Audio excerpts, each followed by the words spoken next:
It's Royal Rumble season, ladies and gentlemen. The Royal Rumble is this Saturday, January 27th. So, well, we thought we'd do something a little bit fun here today on SCW. Let's go retro. Let's go old school. A Q&A on any Royal Rumble that you want to talk about. You can get involved in the comments and ask your question. Myself and my special guest will be answering everything over the next 60 minutes or so. So feel free to get involved nice and early. But before we get into the questions, I need to bring in my guest of you here today. And I've got to say, well, this guy is someone I know has got a lot of Royal Rumble knowledge. In fact, some may say that he could be even a jack of all trades.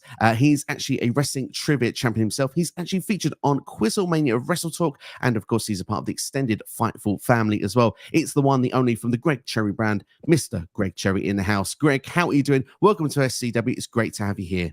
It's great to be here. And, you know, the Royal Rumble is my favorite time of year. It's my favorite event of the year. I've been fortunate enough to be at one. So this will be a lot of fun to look back on some Rumbles and just talk about what truly is, in my opinion, the greatest gimmick match of all time.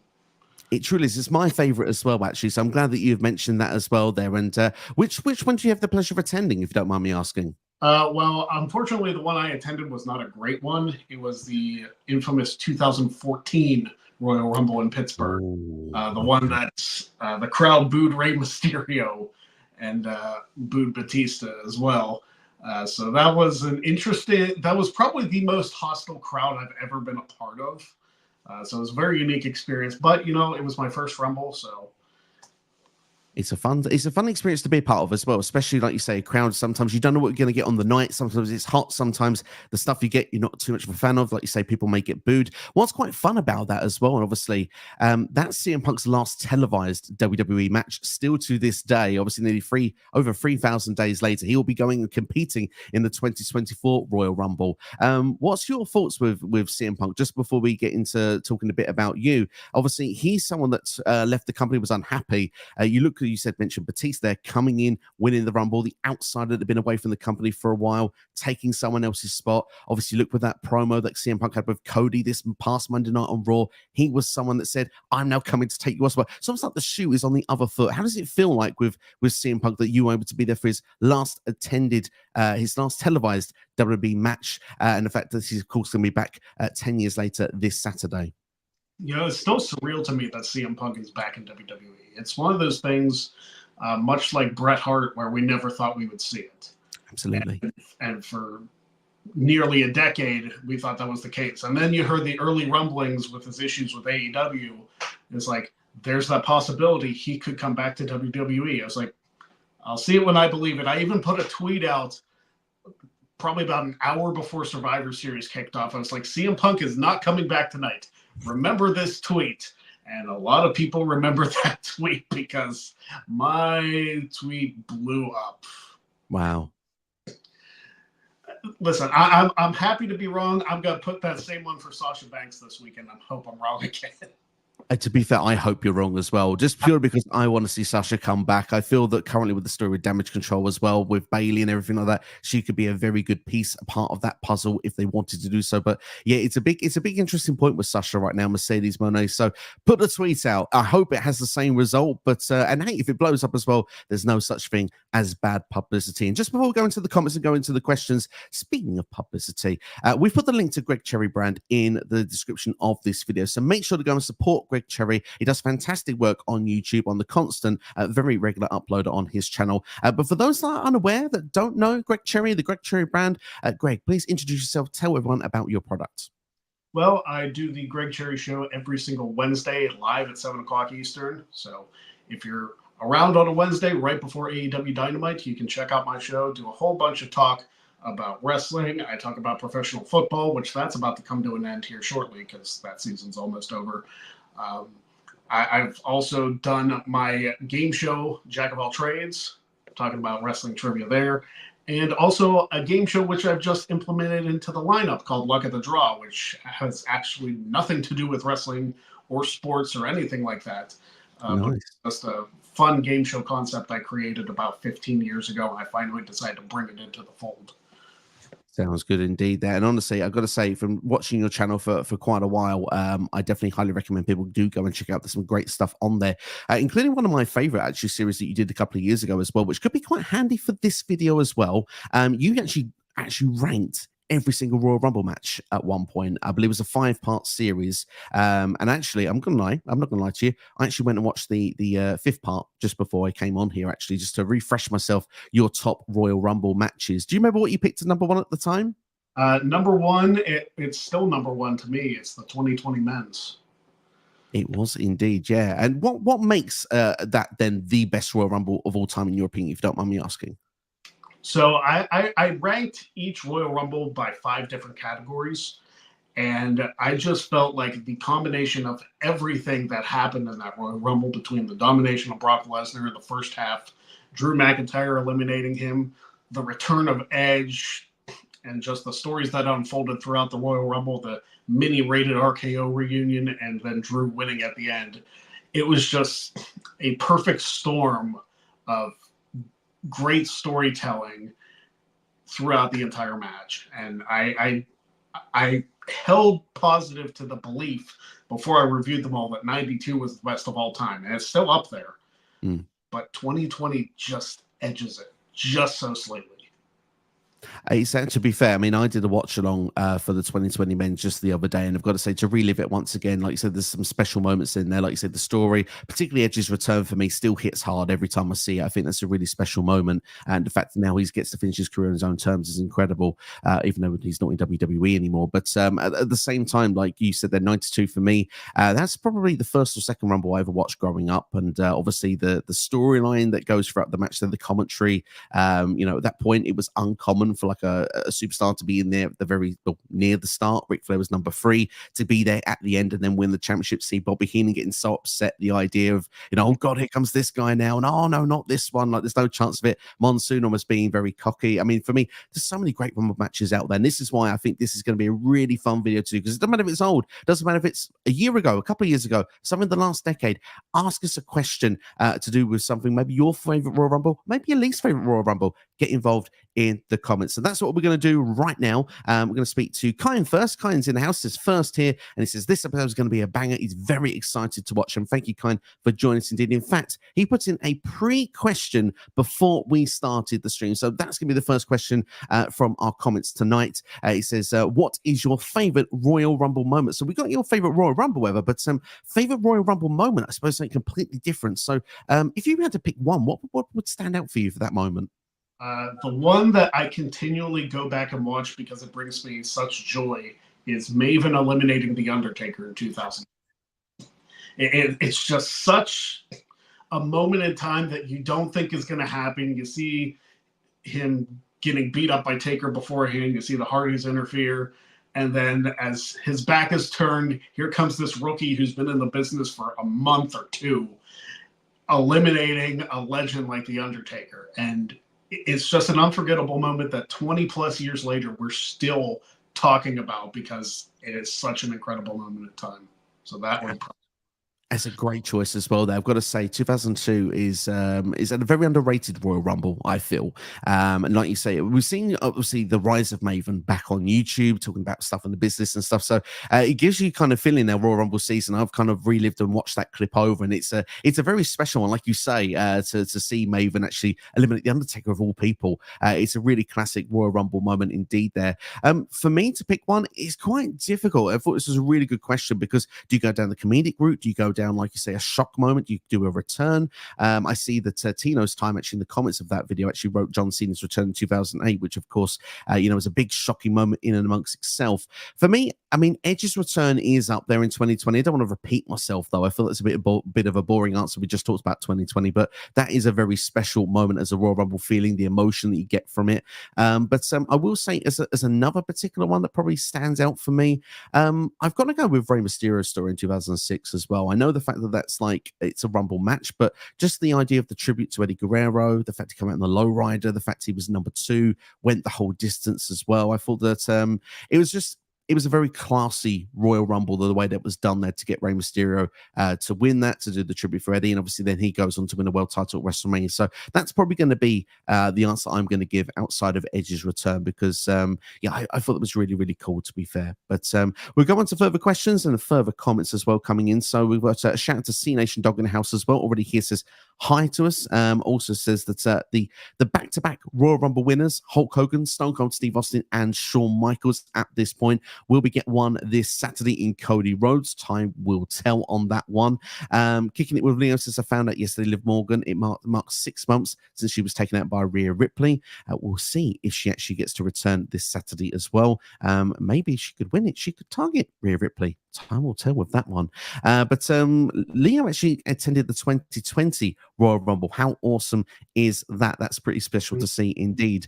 Quickly, just going to go back actually to C Nation's comment. I know that it's more of a retro feel, but as it's retro in the fact that the back-to-back winners have done so. Can you see Cody doing it this year, getting back-to-back, or do you reckon it's maybe one CM Punk or maybe Sports Illustrated's Gunter option going to take the W?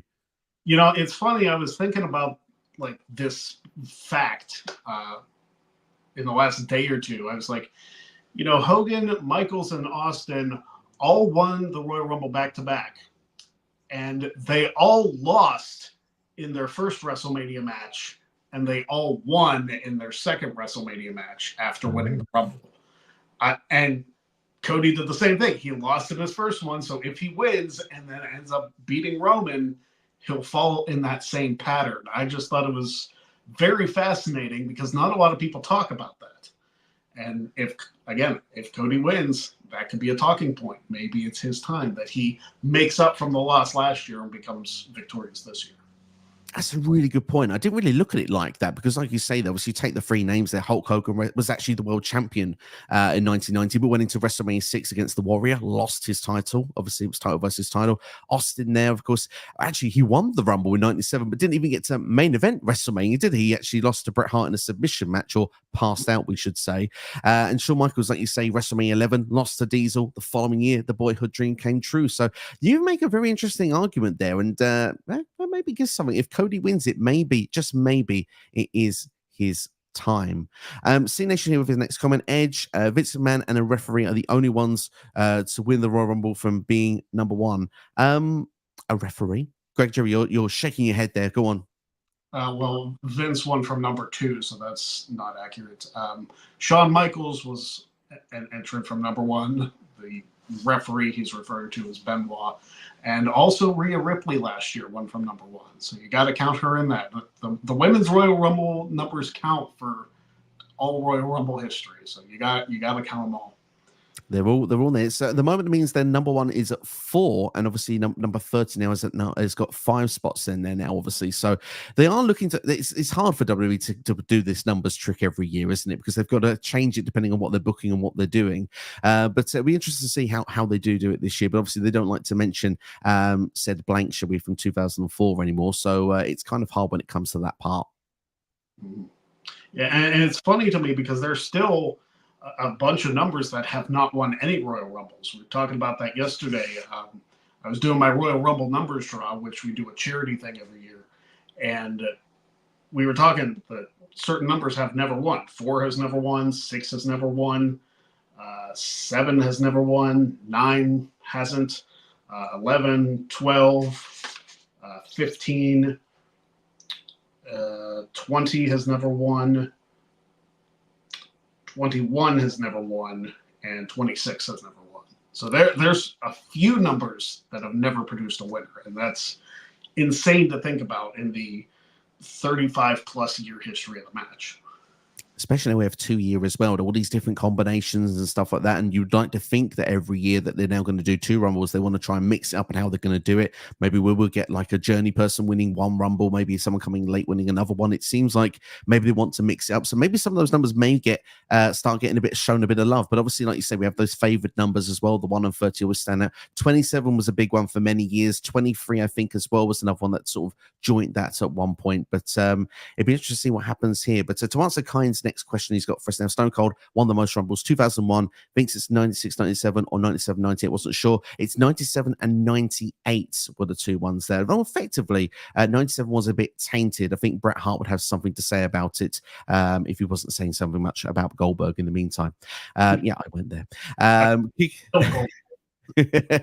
Kicking it with Leo, actually also making reference there to Rhea winning from number one as well there. So not the first one to do so. But Greg is on top of the wrestling takes. Certainly is a bit on top of the wrestling takes. He's got his knowledge in there, absolutely. Jordan Kirby in the house here. Jordan, thank you for your question. He says, does Bayley win the Rumble? If so, does Dakota Kai turn her after she wins? Okay, this is a modern one, but we're going to take it anyway. Obviously, I'll give my predictions of mine on my channel, but I'd be interested, Greg, do you think Bayley wins the Women's Rumble? I wouldn't mind seeing Bayley win the Women's Royal Rumble. I feel like creatively, she's been in kind of a holding pattern since she came back at SummerSlam in 2022. And the focus has really been more of the success of Dakota Kai and Io Sky. So I feel like Bayley's gotten the short end of the stick, and she carried the pandemic era, her and Sasha. So I feel like she deserves the reward of winning the Royal Rumble. Now, that's again if Sasha is not in it. So my bias is showing, because if Sasha's in it, she's winning. Yes. Or at least she should. So if she's not in it, which I believe she's not, Bayley definitely should win it. Bayley definitely deserves her moment. I will be honest, because I don't know if you've seen mine, Greg, but I've actually gone for Jade Cargill. I've gone right outside the box. That they bring her in strong. But obviously, Bayley is a hot pick for many people on the YouTube scene, and I can see why they've done so as well, because Bayley's given so much, and obviously it would be great to see her get her moment to shine. But like you say, if Sasha comes back, it would be hard to bet against her. Obviously, you'd imagine a big moment for her as well. Potentially a Naomi return could be in the works as well for Saturday. Fingers crossed. But I hope that we eventually get a back-to-back winner in the 21st century. CD, we probably will get it one day. Do you reckon, though, that it's something that these days is better suited to stick in the 90s, or do you prefer the fact that we could get the opportunity to say Cody doing it this year, just to sort of, because they really emphasized it on commentary this week? If it makes sense, I'm for it. I like to see the different winners just like everybody else too. But if it makes sense storyline-wise for Cody to win it twice, to get his redemption, to finish his story, as it were, then I'm here for it. I think I'm going to make a prediction now and say that Punk wins the Rumble and goes on to face Seth. But again, that's just my opinion. Things could change. Who knows? Anything can change in this day and age. They could swerve us just for the sake of swerving us. Absolutely, indeed, they really could. My pick's also CM Punk for this particular Royal Rumble. I think that it just, Punk's come back. Punk has come back. He's been away for so long. You'd imagine that the thing for him to make him want to come back would be to get to that main event of WrestleMania. Like you say, Seth would be a match to do so. Seth has not been an advertised main event for WrestleMania either. Of course, he's cashed in on one, but not been like the billing for 2-3 months beforehand. So it feels like it's kind of a match made in heaven, really, to have that, because there's the natural heat and bad blood that seems to be there with them as well. So it feels like a natural main event you could put together. But I guess, like you said, we could be swerved. Time could tell on it, but it's going to be very interesting. But hopefully, I will hope that your prediction is right, Mr. Cherry. Scott Retro Wrestling is in the house, and I know he's going to get retro. He's got a question down below, which we'll get to very, very shortly. Kind of suggesting that Roman should enter the Rumble at 30. Well, be careful what you wish for. Wins the Rumble, beats Seth at Mania, unifies the titles. Do we want a triple crown Roman? I can see Greg doesn't. I'm not really sure I want it either. Listen, the only way I feel like Roman would be in the Rumble is if he loses the Universal title, which there's a possibility of it happening and he doesn't take the pin because it's a fatal four-way. But do we really want to recreate the just incredibly disappointing moment of 2017? Do we really want to do that? I don't. And granted, it's not Big Dog Roman. It's not Super Roman. It's Tribal Chief Roman. But there are better ways to do it. Like, don't put him in the Rumble. Don't do it. I wouldn't want to see it personally, just purely because I think that we have Roman only there so often. and we've brought another world title in because no one can beat Roman. If we're going to get Roman Sammartino at this point, which we can't argue against, that it may actually happen. So it's like, yeah, come on, we have another world title. Let's someone else have a go and trying to get themselves up there to that level. The only way I'm actually okay with that unification match is if the other person actually wins it. But hey, that's just me anyway. To speak, Kyle from On the Mark Wrestling Podcast in-house says, just here for the good vibes. Good evening, gentlemen. Hope you are doing well. His Rumble predictions are available on his channel for you right now. C Nation Dog in House says, what is the worst Royal Rumble? Greg, what would you consider the worst Royal Rumble? So if we're talking the pay-per-view matches, because when I reviewed the Royal Rumbles, I reviewed the pay-per-view matches and the ones that happened on TV. Yeah. If we're talking the pay-per-view matches, I said 2012 was the absolute worst. That was the one that had Michael Cole enter it. Do I need to say more? It does make a good argument, to be fair. I am slightly controversial because obviously 2015 is for bad booking reasons. Obviously, Roman Reigns winning on the year that everyone thought Daniel Bryan should win it. Daniel Bryan was eliminated early, so everyone kind of booed because it was like there's only Roman left. We kind of knew it was all going to go. So, and then you had the Big Show and Corporate Kane take over the majority of the rest of the match. So, I think a lot of people got quite upset. So that one stands up there for me. But here's the controversial take for me: 1995. People remember this quite fondly because of the fact Shawn Michaels was number one, British Bulldog was number two. They were the last two in the match, and Shawn Michaels actually got he's thrown over the top rope, but only 1 foot hit the floor. Something we all probably learned on that night, and it's a great Rumble spot and Rumble memory. But if you take the rest of the match, we're used to 90-second entrance, we used to 2-minute entrance. This Rumble was 60 seconds. And there's not enough time to breathe in this match. It goes about 38 minutes, the whole match. And I mean, to be fair, it's a cluster of the new generation, not the good part of the new generation either, in my opinion. There's a load of people that are just kind of like, who? I think Timothy Well is in this match. We're not even got Stephen Dunn. So it just goes to show at this point that it's a who's who of who's in this. So I mean, there's about 4 recognizable names if you go back and watch now for most casual fans. If you watch, there's one hilarious moment in 95. I agree that 95 and 96, both the Rumbles that Shawn won, were not great. But 95 is hilarious because I don't remember if it was Timothy Well or Stephen Dunn who came out. I think it was Timothy Well, who, when he came out, you heard this loud crowd pop. I was like, oh, man, this guy was a big deal. They're reacting to Owen Hart getting eliminated. They weren't reacting at all. And the timing of it is just fantastic. I always laugh at that moment because it's like, I feel bad for the guy, but they're not reacting for him coming out. No. He probably went back and felt like, God, you hear that for me? I'm going to get a major push. No, mate. No, it's not for you. That was for Owen, I'm afraid. But we've got CD asking the best Rumble, which obviously we've answered. Obviously, Rumble match, but maybe it's to just expand that as a card with the actual early matches as well.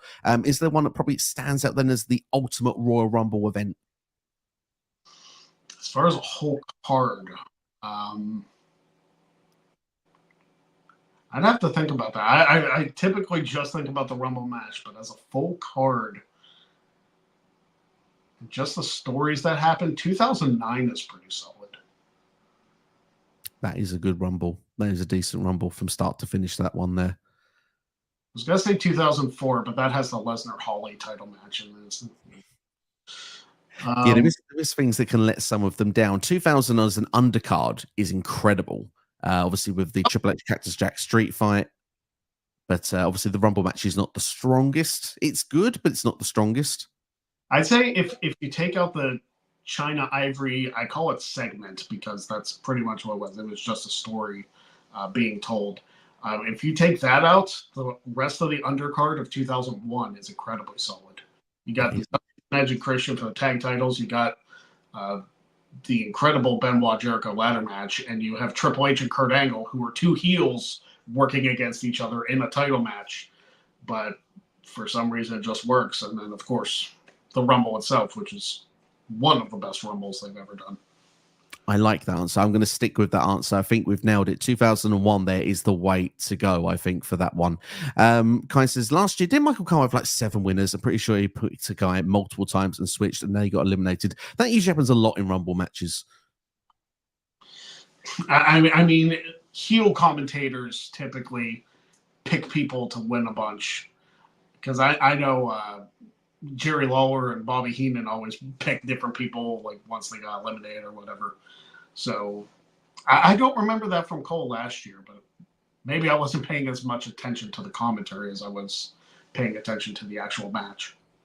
I always forget commentary like a year later. I couldn't tell, unless it's iconic. I wouldn't remember that now at this point. But like you say, it's very common for, like, especially the heel commentators to do that constantly, which, I mean, Cole has had his moments, I suppose, with that. I think an answer for the worst Rumbles, I think Jordan's gone for 14 and 15. I can't really argue why really he would suggest that.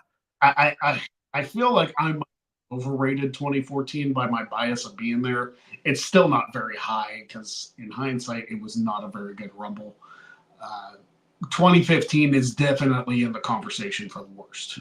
I think I can pull up my list actually, just to make sure. But I had 2015 pretty close to the bottom. I know I had 2012 as the worst, and I actually had 2015 above 3 different Rumbles, which is surprising. The 2022 men's, which was, I think, just an absolute disaster. The 2011, the 40-man, not a fan. And, of course, 2012, which I have as the absolute worst. I like it. I like it indeed there. CD asks, who's the best Royal Rumble winner? I feel like this is a loaded question because we're talking the best Royal Rumble who had the best Rumble match or the best WrestleMania match. I would say someone that probably benefited by winning the Rumble and then I guess maybe moving on to WrestleMania, maybe superstardom. I mean, for me, if I read that, the first thing I think of is Stone Cold Steve Austin, because as a Rumble winner, I mean, he became the hottest thing, especially from the second year onwards. You mentioned it, the first year, it didn't quite work out, obviously, when it gets to WrestleMania, although he benefited through the submission match with passing out, turned into the babyface run, Hart Foundation feud, get to 1998, and oh, look, we've got the Austin McMahon stuff started off. So, I mean, Austin for me would stand out in that way, but maybe there could be another name that probably would maybe have just benefited just as much from a Royal Rumble win. I would say Batista, even though the championship match between him and Triple H wasn't even their best in that series. Batista absolutely benefited from winning the Rumble and having the world title reign that he did before he got injured. So Batista might be an argument for 2005, not 2014. I'll tell you that much. It was 2005. 2005. So I agree with you, because that sort of like, it elevates, doesn't it, at that point? And obviously, you could even put Drew McIntyre in that conversation as well, because it's like that's their breakout moment. That those Rumbles. Obviously, Batista, it almost got ruined because of the fact that him and Cena both went over the top rope in 2005. But at the same time, everything got put right in the end. But yeah, absolutely, I agree with you. Batista certainly benefited from that Rumble win, and he was the right sort of momentum behind him going into that, the right coming out of it, and end up being a permanent main event ever since. So I can agree with that answer wholeheartedly. Going a bit modern here with Kicking It with Leo, do you think Liv Morgan has a shot at winning the Rumble as a shock factor, since we never had a true underdog winning yet on the women's side of things? Chances Liv Morgan returning, winning, being a part of the Rumble in general? I think Liv has a good shot to return for sure. Whether or not she wins is fine. Like if she wins, I don't think anybody's got to complain about it, because the story with Rhea is right there. If they held off her win until the Chamber, that would make sense too. If they decide to go the Liv and Rhea route, they might actually do Liv and Rhea at the Chamber if they're going to do Rhea Becky. I don't know how they're planning that, but I wouldn't complain about Rumble win for Liv. I don't know if she does it, even though she was in the final 2 last year. I wouldn't be opposed. And that's one of the good things about the Rumble this year in particular. Both Rumbles have multiple possible winners that people would be happy with and understand. And that's the way it should be. It's like, we'd be happy if Cody won the men's. We'd be happy if Punk won the men's. We'd be happy if Gunther won the men's. Would we be happy if The Rock won the men's? Who knows? But Bayley we'd be happy with. Liv we'd be happy with. Jade Cargill people would be happy with. Sasha people would be happy with. Becky people would be happy with, even though it'd be her second time winning. Lots of possibility. I think that's why I'm so excited about the build for this year's Rumble, because there are possibilities for multiple people to win both matches. I agree with that. I think there's it's definitely an open season, open field. Does Liv have a shot? Of course she does. If she returns, she's a shock return. Depending where she comes in the field as well. She was in there for a long time last year. The only thing I would say is if I had to predict, Leah won't like this. I would say the best I reckon will be Final Four for her. I don't see her winning it, unfortunately. But can it? It's a shock. Why not? We've not had that story as of yet. Jordan goes then with the opposite. So who's the best? Who's the worst Rumble winner ever? Well, if you've seen the news today, there's your answer. That's all I'll say. Yeah. Yeah, I mean, to be fair, that's all I'll say as well. Obviously, we will probably not go into that into too much more detail, but yeah, probably 1999 is probably the one. If not, 2004 would be the other worst winner. We called him He Who Shouldn't Be Named for for a reason. Kine says, one of my favorite moments is 2008. Loving that. Cody and Taker, when Taker lets Cody reverse the choke slam and Taker takes a bump for him. Ha ha. Just love hearing Cody talk about it and what he was feeling. I must admit, I don't really remember that moment in the 2008 Rumble. And that's obviously, it's a big Rumble 2008. Does that moment memory come to your mind? It does. And, you know, I watched the story of Cody telling his Taker story. I think that, I don't know if it was Starcast or Inside the Ropes or what he was doing. But I know he was talking about his moment with The Undertaker in his first Royal Rumble ever. And just seeing that and then going back and watching 2008 and seeing that moment in there, it's like, yeah, that's pretty much how he described it, was how it happened. So yeah, it wasn't like as big of a moment in the actual overall match, but you can point it out now that he brought it up. That sounds cool. Yeah, I mean, to be fair, like you're saying, especially what it meant for Cody at the time as well, there for the fact he can tell those stories as well. And obviously it's worked out really well for Cody over the years. Every sort of moment, every sort of opportunity that's come to him, you know, whether it's where he's left the company, gone and done something else, AEW, for example, come back, everything's sort of falling into place for him as he's gone along the way, which is good to see. And maybe it's just one of those little things that's just as one of those starting points when the early part of his career, obviously only starting in 2007. Scott Retro Wrestling, we finally got to your questions, to the new ones that have come in. Says, is there any Royal Rumble that you loved at the time, but you've gone back and watched and thought differently? 2004 was for Scott, obviously just not as good as he remembers. So is there a Rumble match that you say that maybe you watched the first time and thought, yes, and then you went back and went, maybe not as good as I remember?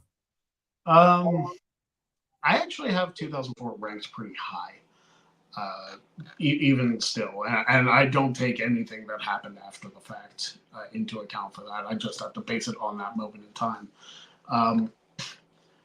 One that I thought was good that didn't end up being as good as I thought would probably be, I'm looking through my list to see if there's any I thought very highly of that wasn't end up great. 2016 I thought was a really good Rumble when it first happened. And then I didn't even rank it in my top 20.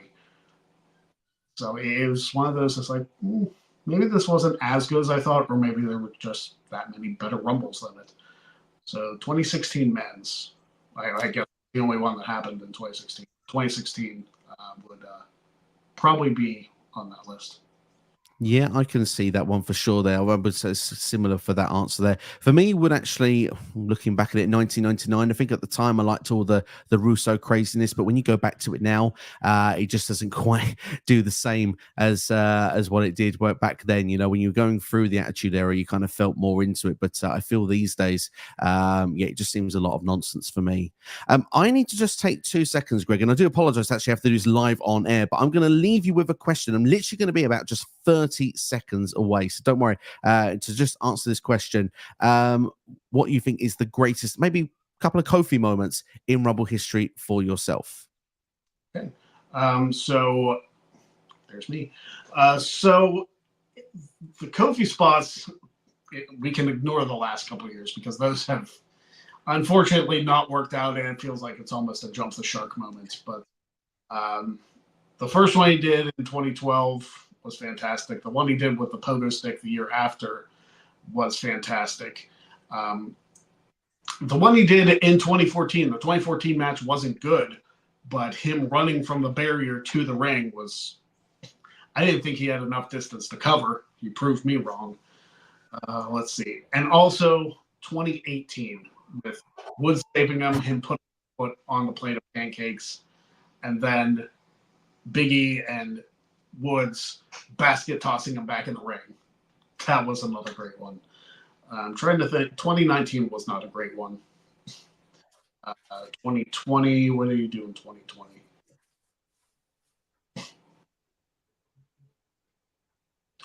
He didn't do one because he got tossed by Lesnar. 2015 was okay because the Rosebuds caught him. 2016 was funny because Biggie caught him on his shoulders and then just paraded around the ring. So there are a lot of good Kofi ones.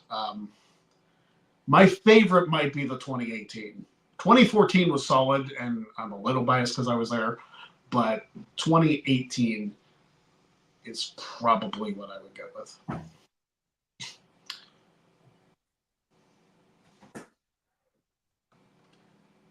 He wasn't in 20. He was out with injury that year. And then again, 2022, he missed. In 2023, the chair didn't hold up for him. But.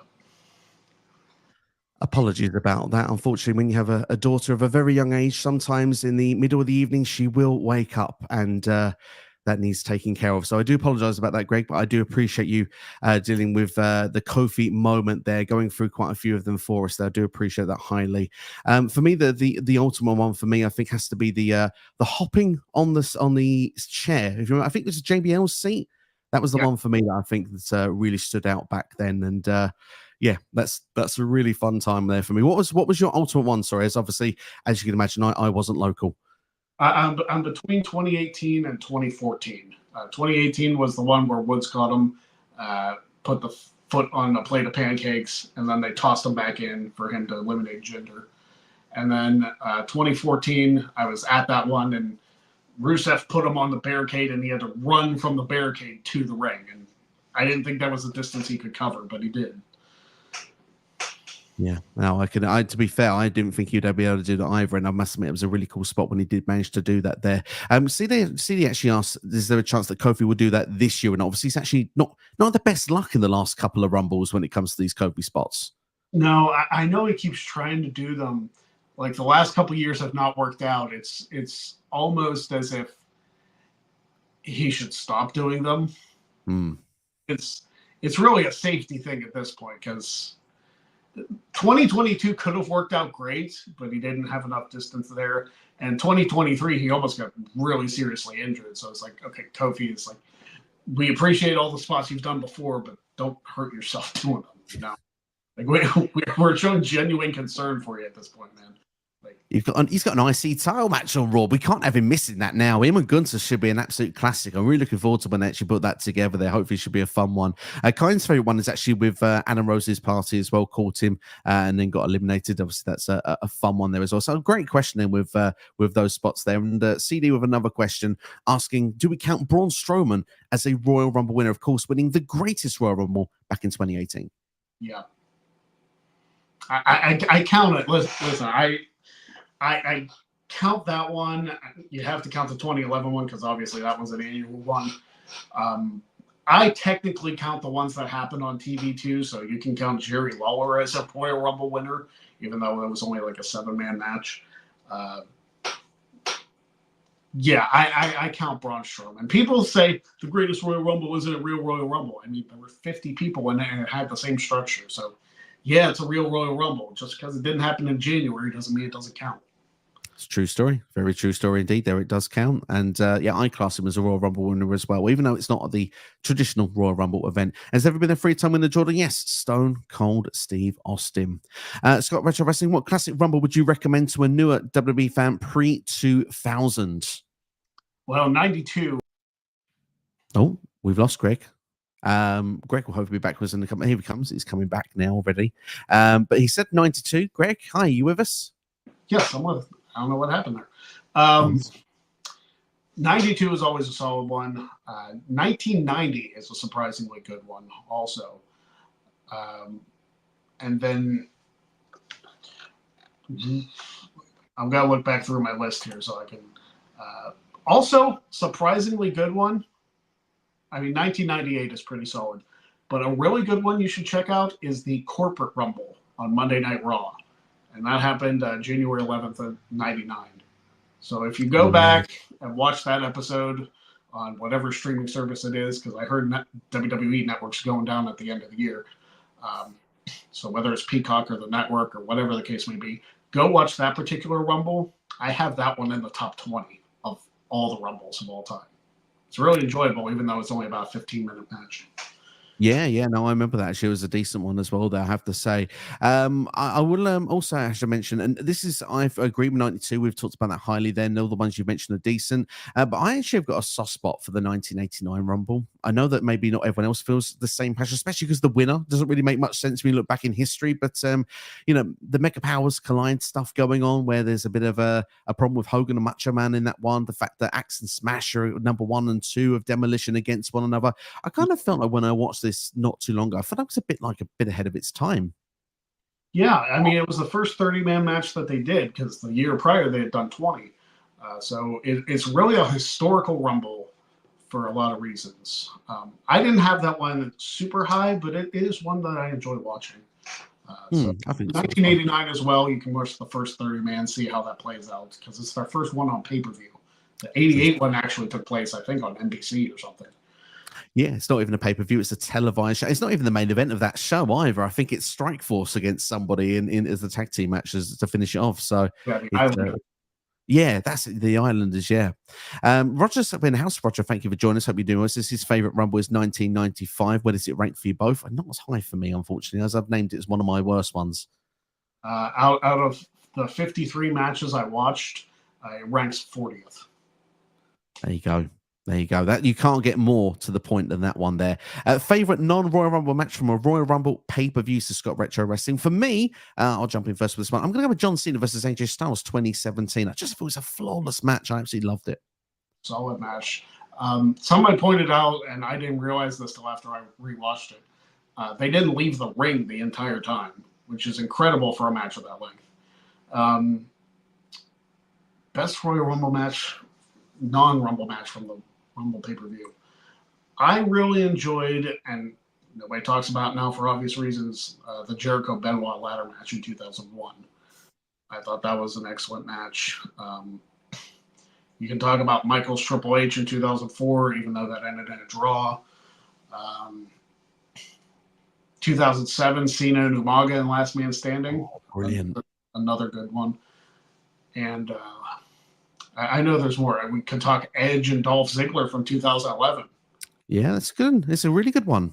Yep. I remember taking a break from pay-per-views during that period. It was about 4 or 5 years, and that was the Royal Rumble was the first one I came back into, and that was the first match. And I thought it was a really solid match. I was a big fan. I've always watched the Raws and SmackDowns, just didn't have the access to the pay-per-views, and it was a really fun match. I remember watching it. I was like, yeah. So no, that's a really good choice. That one. I think the only one I think springs to my mind is Angle Benoit from 2003. I think it's the other one. I think would be like that was a. It was just a technical masterclass, I'd say, from those guys. Carl, thank you for joining us, and look forward to seeing you for NXT Vengeance Day next Wednesday. That's right, those predictions will be dropping on this channel next Wednesday live, and you can join us. Does MJF debut at the Rumble, says Jordan? I mean, that would be the shock among shocks if MJF's contract actually ran out and he showed up. I don't think he does. I think he probably re-signed with AEW and is just out dealing with injuries. But if that beat drops during the Rumble, I'm going to go nuts from home. I'll tell you that much.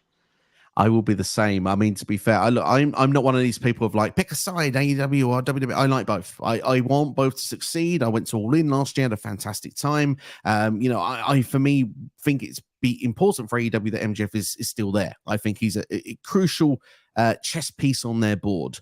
But as a WWE fan as well, I can't help but feel excited if it was to happen. I mean, to think, the prospect of what he would do in WWE, who he'd be rivaling with, could he get away? He wouldn't get away with everything he does in AEW and WWE on the mic, but how could he get around it? I think it'd be fascinating to watch. So I don't think he does. I'm with you, Greg. I think he's still AEW, but hey, I'm willing to see it play out, and I think I'd pop just like Mr. Cherry next to me here. I think it would be a really, really fun moment.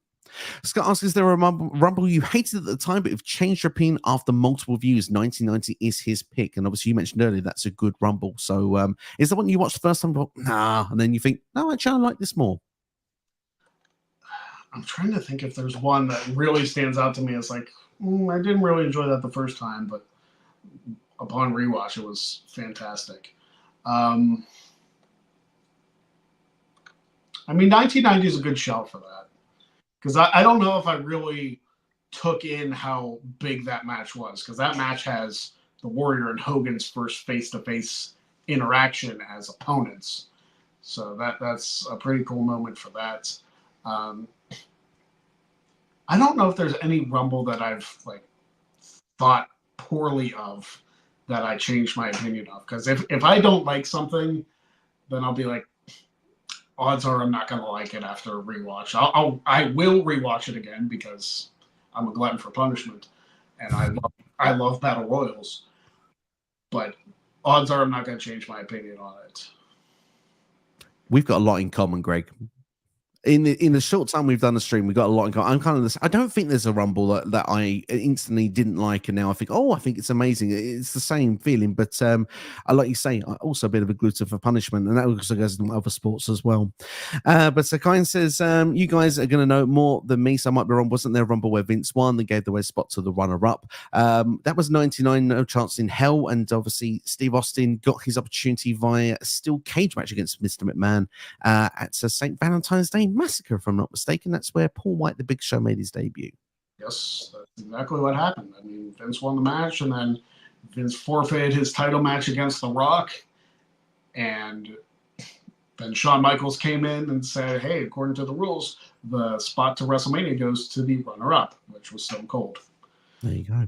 There we go. It's that's the for you there. If Bay loses to Takeover Florida, says Jordan, I can't imagine that right there with that amount of people in the crowd. I do remember when Santa Murillo was in the finals of Alberto Del Rio in the 40-man Royal Rumble. Yes, and I'm not going to lie, there was a part of me that wanted him to do it.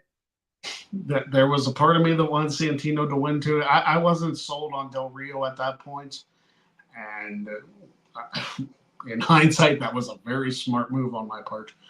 But seeing Santino and Del Rio in the final two is one of the reasons why that match ranks so low for me. It's like, of the final two of determining a world championship match at WrestleMania, you have Del Rio and Santino Marella.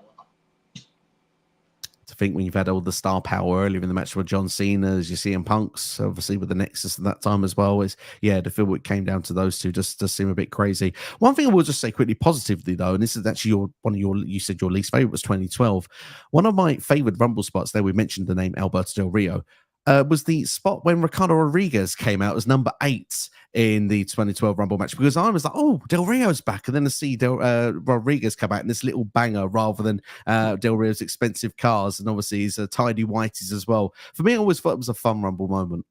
That was the best use of Alberto Del Rio's music.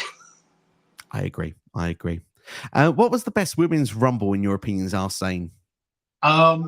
So the 3 that I have near the top are all within a couple points of each other. Last year's I have just edging out. 2023 I have, and then I have 2021, and then 2019.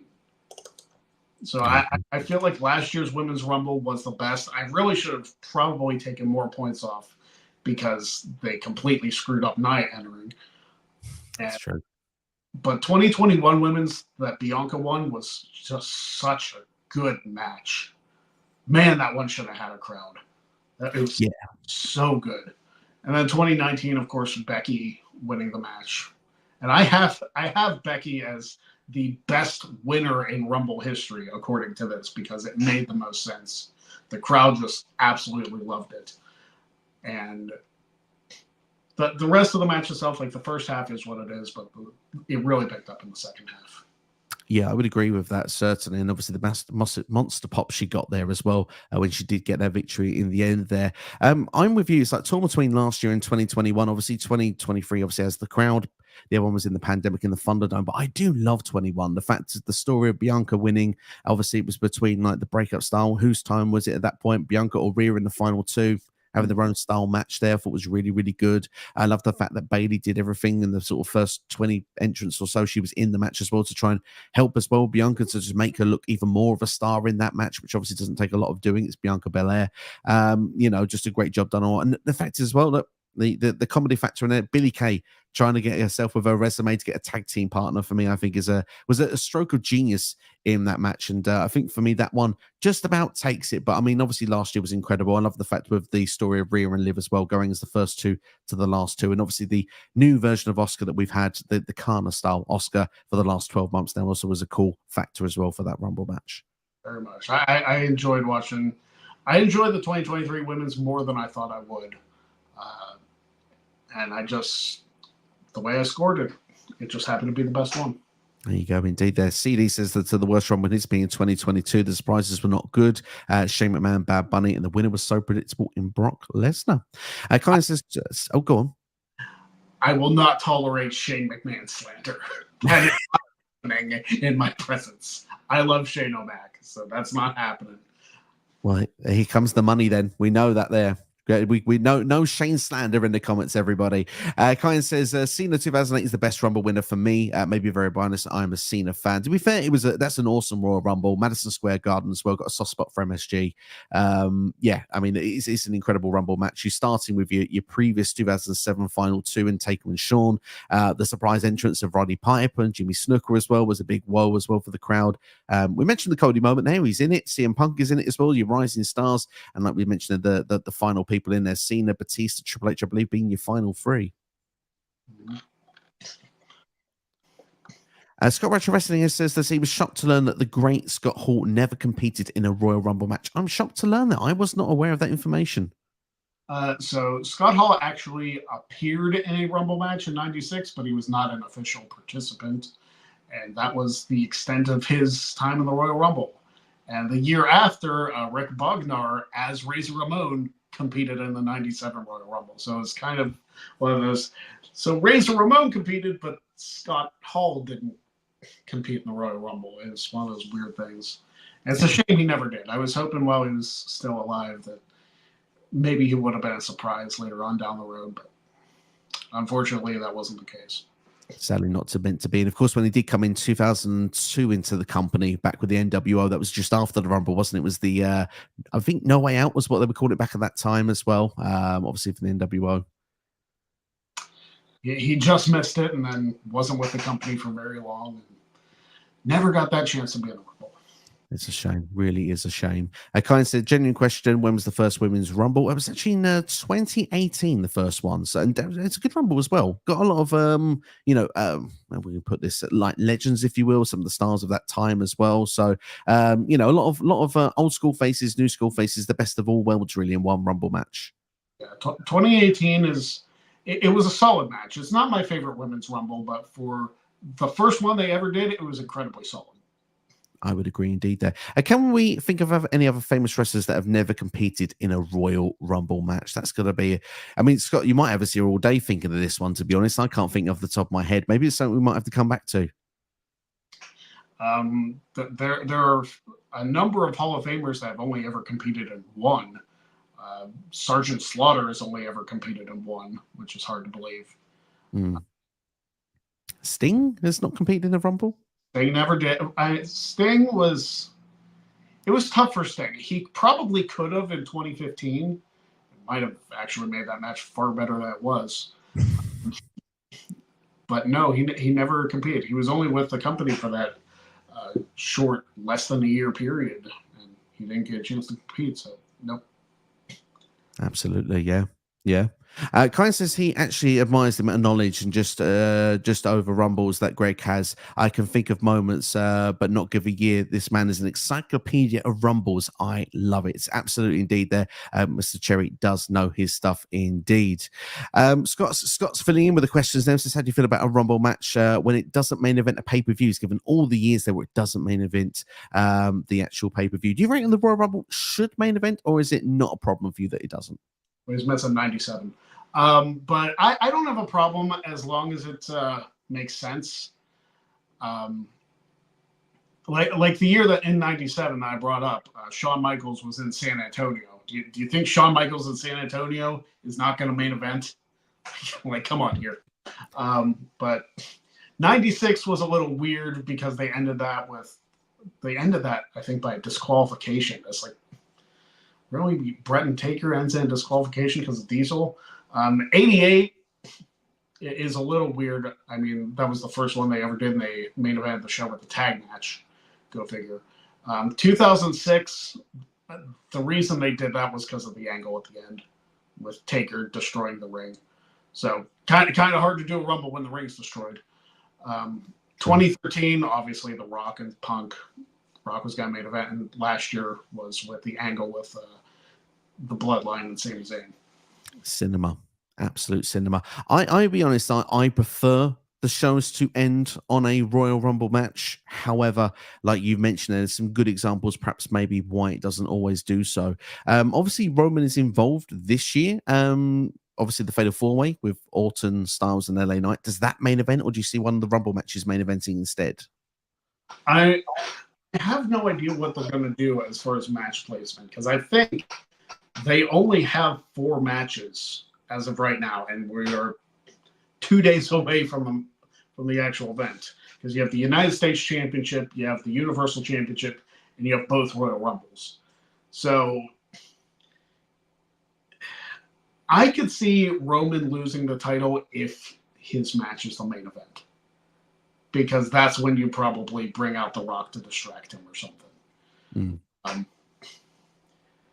I don't know if that's the route that they want to go, because you're not going to have Seth. Rhea's not defending the title. Io's not defending her title. There's only 4 matches. One of them's got to, and I'll tell you, it's not going to main event. The U.S. title match is not going to main event. Oh no. Oh no, that feels like perfect match number 2, or in between a Rumble match. If Roman say opened and then they say one Rumble match, that's match 3. If not, it's definitely match 2. There's no way. Because if Roman main events, then I can see perhaps the men's Rumble opening, just like they did last year. It was weird to see a Rumble actually open the show. It was very weird. Because I don't kind of all shows. I find that the same with the chamber, like, because obviously you get 2 elimination chamber matches usually per pay-per-view when we come around to it. And it's like when you sort of think like, okay, this is the gimmick match we've been looking forward to. I'm excited to see it. And then you sort of turn the show and like, oh, it's happening immediately. War Games is the same usually. It's like, oh, okay, we've got that straight on. It's like, it almost feels you need a match or 2 to warm up. I mean, obviously I know you have the kickoff, but I mean, sometimes I don't want to watch people talk for an hour. You know, we come and talk ourselves an hour. Do you know what I mean? Like, that's what we do. So, you know, it's I'm not usually one to watch those people that will do that on the network or Peacock or soon to be Netflix. So yeah, I mean, for me, it's a bit of a strange feeling when it opens the shows, but I prefer, as I say, a Rumble to main event if it can. But it's interesting what they do this year. I think the match order will be fascinating, because it really could go any ways. It really could. And I mean, it's very possible they might add a 5th match on SmackDown tomorrow. Who knows? There's really not, with the Royal Rumble, especially since there's 2 of them now, you don't need a whole lot of matches. Really, just get your Rumbles done, get a couple title matches, and get out. That's really all you need. I feel it's perfect. It's a perfect length. Now you have 2 Rumble matches. It's a perfect length show with 4 matches in it, because I mean the Roman match is going to be probably about 40 minutes itself, because it's a Fatal 4-Way. LA Knight and KO will probably be a 15-minute match, and you're going to have all the adverts in between, which I know the Peacock viewers usually have, which means we get video packages of Bobby Lashley and Bianca Belair, and you know, stuff that we've seen from the start of their career. So we usually get that stuff. So I mean, the show's probably going to be 4 hours already, so I don't think it needs to be any longer personally. We're going to go for about, is it okay for you, Greg, that we go for just another 10 minutes, just to get through as many questions as we can to finish off?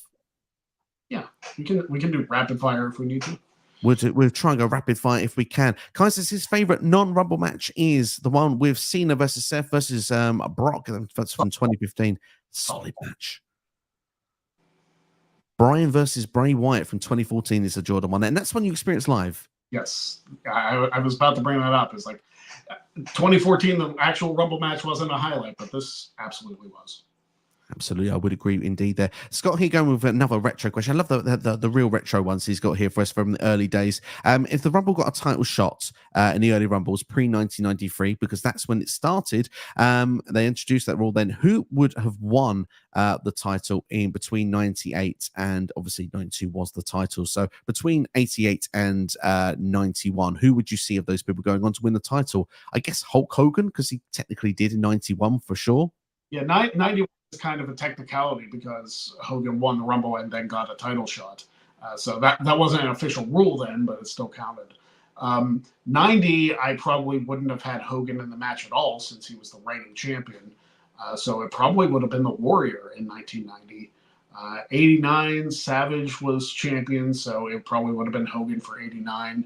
And then 88, you might have had Savage win that one because with everything that happened with Hogan and Andre, maybe you have some other type of match other than the tournament. Which, by the way, the WrestleMania 4 tournament was a drag to get through. Long show. Jim and I did a watch along of that, and from the Battle Royal until the main event, that show dragged so badly. I remember because I never watched WrestleMania 4 as a child. Like I went back and watched a lot of meetings, didn't watch that one. So I was only about 5 or 6 years ago. I watched that for the first time. I was really excited to see it because I'd always seen Savage and Ted DiBiase in the final. It was on an old VHS tape I had, showing my age here. But obviously then to watch the show, I was quite excited, and I watched it. I was like, God, this doesn't end. It never finishes. It's like this was like the excuse of, when the King of the Ring tournament became like the semi and the final, and that was it on the show. And like here was like, goodness, but they have 16 people. It's like on today's WTV, that's a month's worth of television in one night. And like they tried to make sense of it, but at some point it's like, okay, this is too much. I appreciate the fact that you guys are doing buys so we don't have to sit through more matches, but man, it was dragging. I think they added another match in there too that had nothing to do with the tournament. How much are you guys doing? Like, you're overloading me here. It's an overloaded show there, absolutely indeed. They're Jordan asking the most eliminations, but Kane's already beat us in with the answer. Kane with 46, but in one match, Brock with 13, he believes is the correct answer. Also, Braun Strowman and the Greatest has 13. There we go. Yes, which obviously WWE didn't reference in their video package this week. But Kane, you are on the money. This is from if MJF comes to WWE, his freedom will be more open in 2025 as the Netflix deal happens, since the absurd amount of money means they can go up a TV rating and sacrifice a sponsor or two. I suppose time will tell if WWE would go down that avenue, but obviously a big payday coming in from Netflix. I'm interested to see how that's going to work, because with a lot of Netflix shows, especially if people have ad-free, they're probably just going to be doing programming straight through. It's going to feel like a pay-per-view every single week for Monday Night Raw, if you have the no ads, because I'd imagine they just call matches straight through and not take a break during the commercials. So they're going to have to pace their show differently. And that's going to be a very interesting change to Monday Night Raw next year. I'm fascinated to see how it's going to play out there. Forgive the profanities, but Scott Retro said, I thought it did so well. Totally forgot about 97. Scott, don't be too hard on yourself. 7, so you did well. He did incredibly. Listing every single one there. Can I just say very quickly, Greg, if you went back to doing Trivia Challenge ever again, because you had that series for a long time, I have to recommend Scott Retro Wrestling for it, because I can say we did started doing just a little bit of quiz here, a bit of fun where I just would host and do some questions. Scott got a lot of answers correct. He knows his stuff on there, and I think he would be a very good contestant. If you ever decide to bring it back one day, Scott would be one I would recommend to do so. He does a lot of the retro content. I've joked that if Roman retains at WrestleMania, I'm bringing the title back because he's not passing my reign. I have 1,790 days as champion. I can't let Roman pass that. I just can't do it. Scott, you may have to get a date open in the calendar. We'll wait and see how it plays out. What if the four-way main events, Roman inevitably wins, Rock comes out, and we get a face-to-face after Punk and Gunther wins the Rumble, or one of those two wins the Rumble, of course. It would be awesome to see a Roman Rock confrontation. But where do you stand on it? Do you stand on Cody versus Roman, Rock versus Roman, or one night each? We have 2 nights to play with at WrestleMania now. If they do have Roman win and then Rock comes out and challenges him for WrestleMania, it leads to more questions, not just about WrestleMania, but what do you do with the Elimination Chamber? Because if Punk picks his person and Rock picks his person, you can't have a World Heavyweight Championship like contenders match in the chamber. So you do a chamber for the women's. Is that the only one you do, or do you do like the Intercontinental title or the U.S. title or another tag one? What do you do there? It's I fear and I hope that with Triple H having the pen now that they don't book themselves into a corner because they're in danger of doing that with this. So that's my eventual hope. Yeah, it's true there. Because with the Chamber last year, it was a mid-card championship, wasn't it? It was for it was the US title, I believe, was on the SmackDown side, and I think was then a women's #1 contender determined by the final five or six entrants that were eliminated from the Rumble that didn't win it, and that's how they got the position for the Chamber. So yeah, it's interesting how they will play it out. But all I'll say, kind is, if there is a chance to get The Rock, I'm not going to complain about it. But I have said previously, I then would be happy for Roman to do double duty on WrestleMania. I'm not usually a fan of it, but as we have had it in previous WrestleManias, I'm going to go with WrestleMania 10 as my usual go-to. Brett wrestled twice. Yoko wrestled twice. We've seen it in other WrestleManias as well. I think with Daniel Bryan at WrestleMania 30, Roman can do two matches. I wouldn't be against that. Plus, you have one night each. So if anyone has tickets for one of the nights of Mania, then they get to see Roman compete, and I think that would be quite fun. Just kind says it went and dropped Greg a sub. He's been an amazing guest. I really enjoyed his takes on the Rumbles and of the last and the knowledge on them. Absolutely. Well, I've got to say, it has been great having Greg here with us and giving us the knowledge of the Royal Rumbles. And it's good to see that he dropped the sub. But for anyone else that's watching this that wants to give Greg a sub, the link is in the description of this video. We're going to the last couple of comments, then we'll wrap things up then. Silken House NX Steve, a regular on this channel, says, pick a winner for the men's Rumble that isn't Punk, Cody, or Drew. Who are you picking? And same for the ladies outside of Bayley, Bianca, and Jade. So pretty much take away all the favorites. Who are we picking? If we had to pick somebody for the men's side, that might be tougher. But he didn't say Gunther, so I can pick Gunther. And as far as the women's side, Sasha's not in there, so I'm gonna pick Sasha. If me fantasy booking, it would be Sasha Banks easy. But for the men's Rumble, I might have a little more fun with it. I might pull somebody out of the woodwork that maybe nobody expects. Maybe like a Montez Ford or something. Because I think Montez has star written all over him. Why he hasn't gotten more of a singles push. And like he stays with Dawkins, but he gets more of a singles push. It's beyond me. He's got star written all over him. Like I said, he really should. He's when, not if, isn't he? He's that kind of guy. You think it's there. It's just waiting for the right moment, the right push, the right. I suppose backing. There's no point of backing him for like a month or two, then falling away. Like they started last year with the Chamber. We mentioned that Elimination Chamber match. Montez Ford had one of the biggest moments in that structure before he got eliminated. So I'm with you. I think Montez Ford being a fantastic outside of the box shout. Like you say, though, I mean, Gunther was mentioned there. Obviously, he's not on that lineup there. So Gunther would probably be the one I would pick. Not that I'm a Sports Illustrated guy, but still, I think Gunther would be the one I would pick. But I suppose the other one, perhaps I would have to say The Rock, because I mean, I feel that would be if they wanted to build Roman. If it's not with those three, Rock would be possibly the one. And as for the women, I mean, you mentioned Sasha Banks. That's something I would really like to happen. But we mentioned Liv Morgan earlier on. I said a final four, but if it can't be those three, maybe a four. We did get a comment earlier on asking if we want to see Nia Jax at WrestleMania. I don't want to see her at WrestleMania, just not winning the Rumble. Yeah, I'm really surprised they didn't do like a Rhea Ripley Nia Jax match at the Rumble. Since Nia beat Becky pretty much clean, like why would you not go for Rhea and Nia just to give Rhea something to do? Maybe Chamber. I don't know. It's weird. It's really hard they've not booked that match properly yet. I don't know. It's a strange one. It really is, because they've been building it for months. Maybe she does it. In our opinion, what winner of the Rumble through history should have been someone else? I guess 2004 and perhaps 1999. And why not? We'll throw in Alberto Del Rio as well. Well, 2004, in the context of that moment, he was the right winner. He was, yeah. If I had to give the winner to somebody else, 2022 women's. Nice, yeah, yeah, because that didn't work in hindsight. To be fair, it's harsh really to say this, but it feels like Ronda's run peaked on that same night. It's the moment of her being there was fine, and then she didn't even win the title at WrestleMania, and I just don't understand. It's like, oh, you want this big star power? First of all, it didn't even main event. Austin and Owens main evented, so you missed there. And then their match at WrestleMania just didn't click. They had a better match at Extreme Rules. Like, what are you guys doing? Or WrestleMania Backlash? I don't know what it was.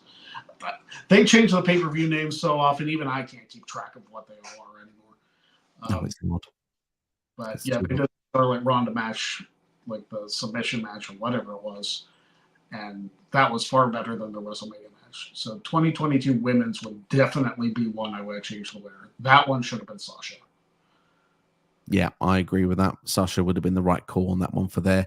Yeah, for Rumbles, it had been someone else. And obviously, 99, Austin, I suppose, was the right call because he was still the hottest thing going at that point. And as you mentioned, I think Sasha 2022 would have been good. 2011, I probably would have done CM Punk, to be fair, on there. Maybe Jericho 2012 as well, with Sheamus. Although at the time, I remember back me in the time there, I wanted Sheamus to win the Rumble. But it doesn't make sense when you look back in hindsight. Jericho should have won in. Should have won. It's all about the free shows on Netflix, and yeah, all of them coming to the UK. Hopefully, Raw will drop back to 2 hours. Is the hope? It's the hope. But NXT ratings, it will be the 3 hours. And of course, yeah, Gunther will not be in Australia due to the restrictions. And then last two questions, and we're going to wrap it up there. How do you feel about the list of the best Rumble returns with Edge being at 12? That's blasphemy. I was hoping that I call it pettiness. I don't know if that's what it is, but I know you don't want to promote other companies' talent in your stuff, but don't insult our intelligence. Like, we all know Edge returning in 2020 was top 5, if not number 1 itself. Yeah. It was just completely terrible to list that at 12. And then list Jerry Lawler at 97 when he's sitting at the desk. It's like above that. I was like, come on. Yeah. It's insulting our intelligence. I mean, sometimes when you think they don't mention it, they do mention it on TV sometimes these days. But I mean, yeah, it's a very silly one, that one. They should have done better. And last question then, and this was not even directed to me, it's directed to you. Who would you pop for as a surprise return this year? I've said it on social media a few times. I would love to see a Mr. Kennedy return. I've been hoping for that for nearly 15 years. And he's talked about in past interviews how he was called one year and he just couldn't do it. But he posted something a few weeks ago that said he was accepting bookings. So fingers crossed. I wouldn't complain about a surprise Mr. Kennedy return. Oh, I'd love that. Especially if it was early in the Rumble, we could actually have the mic drop down as well. We could talk for a minute or two. Seconds, so he could do the full-blown intro. What he does after that, completely irrelevant to me, because he's obviously not going to win. But for him to do the full intro and get that entire arena screaming, Mr. Kennedy, would just make my day. I would. And obviously Sasha too, because that means she'd be back. That would be amazing there. Scott, don't apologize, but we said, what about me as well? They don't apologize. Honestly, it's fine. But I want to answer it. I think for me, AJ Lee, I think I'd actually pop quite a bit for. I just think, especially if you could have Becky at 1, AJ Lee at 2. I know, like, we're playing with the Punk Seth stuff there just a little bit, but just at the moment, the stare down thing could be quite fun before you sort of break things up and do what you're going to do in the Rumble match with other people. But for a big pop from me, Big E would be, if he could return. That's. I would probably cry if he came out, like, legit, because I'd be so happy. Like, there's nobody. If there's anybody out there who dislikes Big E, just cut them out of your life because they don't know what you're talking about. Big E is a treasure to this planet, and seeing him back, seeing him healthy, obviously, first of all, is the most important. But just hearing his music play, it doesn't even have to be the New Days; it can be his theme. That crowd, it's probably going to be Edge 2020 level for Big E. It's Tampa as well, which, if I'm not mistaken, is his hometown as well. I didn't even think of that, but a hometown react. Oh, man. Yeah, that's big. I don't know if I'll be able to handle that. that list will need rewriting. At least WWE can correct the Edge one, and they can put Big E in the top 5 as well at that point, because it probably could be a top 3 one. That one would be very, very special. But I'll tell you what's else been very, very special. This live stream, I've really enjoyed this. To go back and go and talk through some retro Royal Rumbles. We talked about best, we talked about worst, we talked about surprises. We've talked a little bit about this year's as well. It's been a great fun stream to have. And I tell you what, one person that's made it is Mr. Greg Cherry, because Greg, it's been great to have you on the channel here properly. We've had you on the channel before for the collaboration videos a few years ago for Royal Rumbles, but to have you on for the first time properly is really something I've wanted for a long time, and I've got to say it's been great to have you on, and thank you so much for taking the time. Really meant a lot. Oh, absolutely. Favorite match of all time, I could talk about for 2, 3, 4 hours if I could. We might get in for longer next year, everybody. But all I'll say is, well, big thank you to our chat as well, because honestly, without the comments, without everyone getting involved, these streams, well, I mean, especially as a live Q&A, it's not going to go very long, is it? I mean, but just us coming up with questions ourselves. So thank you everyone for your questions, for your comments, for your kind words of support as well. And thanks to those who have already subscribed to Egg Cherry, to Greg Cherry, sorry. And Greg, your description is in the comments below for people to go and subscribe to the Greg Cherry brand. But once again, for those who have not been aware of your content, that have come in late, just tell everyone a little bit about your channel one more time before we close off. Of course, the Greg Cherry brand. You can follow me on YouTube at Greg Cherry brand, Twitter at Greg Cherry brand. I don't use my Instagram, but you can follow me on TikTok at Greg Cherry brand as well. I keep it simple. It's the same across the board. But we do a live show every single Wednesday at 7 o'clock Eastern called the Greg Cherry Show. A lot of chaos on that show. It's wrestling, professional football, whatever you want to talk about, really. I do once a quarter now a show called Jack of All Trades, which is basically wrestling trivia. It's my version of Quizlemania, essentially. So that's fun to check out. I started doing a game show called Luck of the Draw every single quarter, so go check that out. It has nothing to do with wrestling, but if you like Nickelodeon messy type game shows, or I guess over in England it would have been what's the Noel Edmonds one, House Party or something? Yeah, Noel's House Party. Yeah, classic, that one back in the 90s. Yeah, so something along those lines, then you probably enjoy Luck of the Draw. Fantastic stuff indeed. I highly recommend a subscription there, ladies and gentlemen. It doesn't cost anything either. And again, you can see Greg Cherry in action doing his stuff as always. And I can say he's got just the same knowledge about everything when it comes to pro wrestling, not just Royal Rumbles. But also, if you enjoyed it and you're on this channel as well and you're new here as well, why don't hit that subscribe button? Get involved. You can join for more videos in the future as well here on SCW. And of course, as well, if you want to know my Royal Rumble predictions, the podcast with myself and NX Steve already available on the channel. If 1 hour and 40 minutes, maybe a bit long for your taste, might be for some. Got some good news. We've got a shortened version of the video dropping tomorrow on the channel. So good news for those who like it. Maybe in 10 minutes, you'll get that on the channel here tomorrow. But that's all from us anyway. Thank you for watching, and keep an eye on the channel. So more videos will be dropping before the end of the week, hopefully as well, including a Royal Rumble review. But that's all from us. Thank you all for watching. Look after yourselves and each other. We'll see you next time. Take care. Thanks for watching.